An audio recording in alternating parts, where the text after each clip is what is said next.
আমাদের প্রতিবেশী দেশকে বলতে চাই, আমাদের দেশ নিয়ে আপনাদের ভাবার দরকার নাই।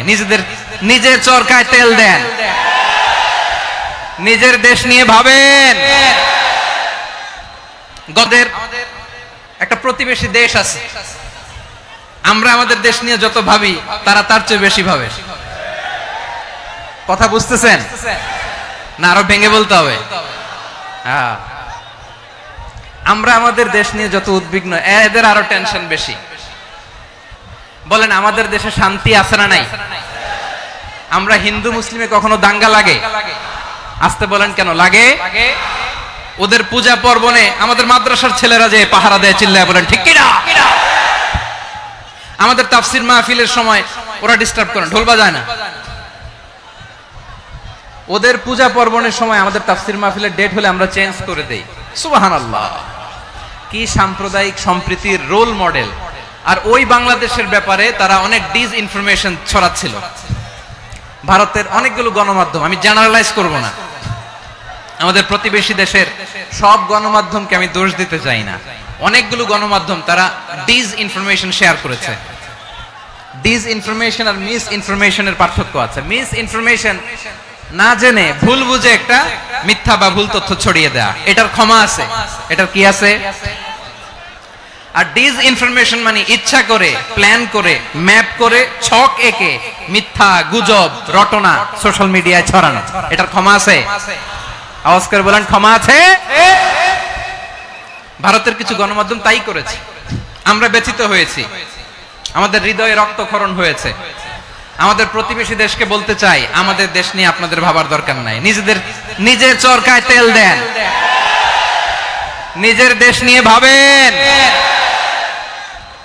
গত মাসের ভয়েস অফ আমেরিকার রিপোর্ট, বাংলাদেশে সংখ্যালঘু জনগোষ্ঠী আগের চেয়ে বেশি নিরাপত্তা পাচ্ছে। Report voice of America, Muslim report নাকি? মুসলিম জরিপ, ভয়েস অফ আমেরিকা। কথা বুঝে নাই বোধহয়। ভয়েস অফ আমেরিকা কি আমাদের রিপোর্ট? না, ভয়েস অফ আমেরিকার জরিপ, বাংলাদেশের সংখ্যালঘু জনগোষ্ঠী আগের চেয়ে ভালো নিরাপত্তা পাচ্ছে। শুধু এখানেই শেষ না, মাইক্রোসফটের একটা জরিপ শোনাই আপনাদেরকে। তারা সারা পৃথিবীতে গুজব, ভুয়া আর মিথ্যা নিউজ ছড়ানোতে কোন দেশ সেরা একটা রিপোর্ট করেছে। এর মধ্যে 1 নম্বরে এসেছে ভারতের নাম।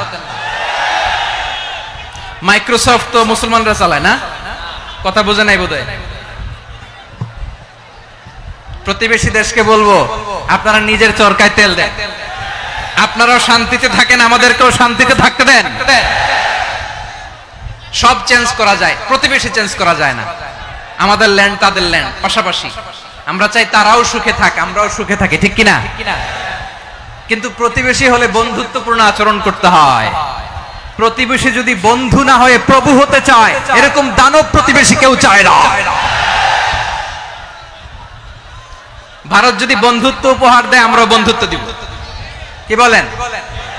তারা যদি বন্ধু সুলভ আচরণ করে, আমরাও বন্ধুত্ব উপহার দেব। কারণ আমাদের পররাষ্ট্র নীতি হচ্ছে সবার সাথে বন্ধুত্ব, কারোর সাথে বৈরিতা নয়। আলহামদুলিল্লাহ বলেন, কত চমৎকার পলিসি আমাদের। আমরা নির্বিবাদী, আমরা বাংলাদেশিরা শান্তিকামী। We are proud of that. এজন্য আমরা গর্ববোধ করি। আমাদের পররাষ্ট্র নীতি সবার সাথে বন্ধুত্ব, কারোর সাথে শত্রুতা নয়। তাই প্রতিবেশী দেশকে বলবো, আমার ভাইয়েরা, আপনারাও আমাদের ভাই। বন্ধুত্ব দিলে বন্ধুত্ব পাবেন।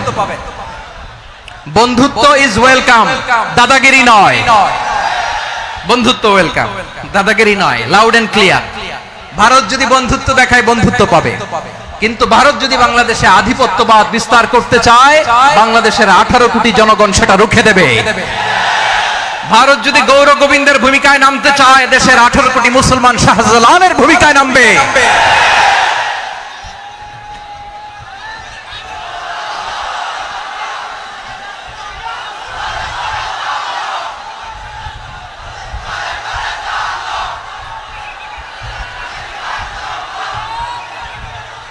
প্রিয় ভাইয়েরা, আমরা বন্ধুত্বে বিশ্বাসী, শত্রুতায় নয়, ঠিক কিনা বলেন? আল্লাহ আমাদেরকে বোঝার তৌফিক দান করুক। তাহলে এই যে তারা বলেছে এদেশে সংখ্যালঘুরা কষ্টে আছে, দুঃখে আছে, এটা কি ঠিক? বলেন, এটা কি ঠিক? না, তারা ডিস ইনফরমেশন শেয়ার করেছে, এটা ঠিক নয়। আমার প্রতিবেশী বন্ধু রাষ্ট্রকে বলবো আপনারা এটা করবেন না, এটা করবেন না। আমরা শান্তিতে আছি, আপনারাও শান্তিতে থাকেন, আমাদেরকেও শান্তিতে থাকতে দেন।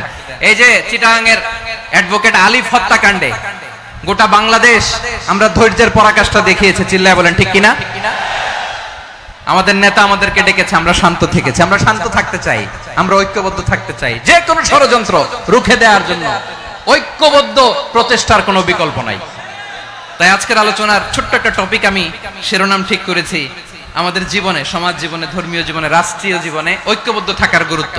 এবার আওয়াজ করে পেকুয়ার ভাইয়েরা বলেন, আমরা ঐক্যবদ্ধ জীবনযাপন করতে চাই কি চাই না?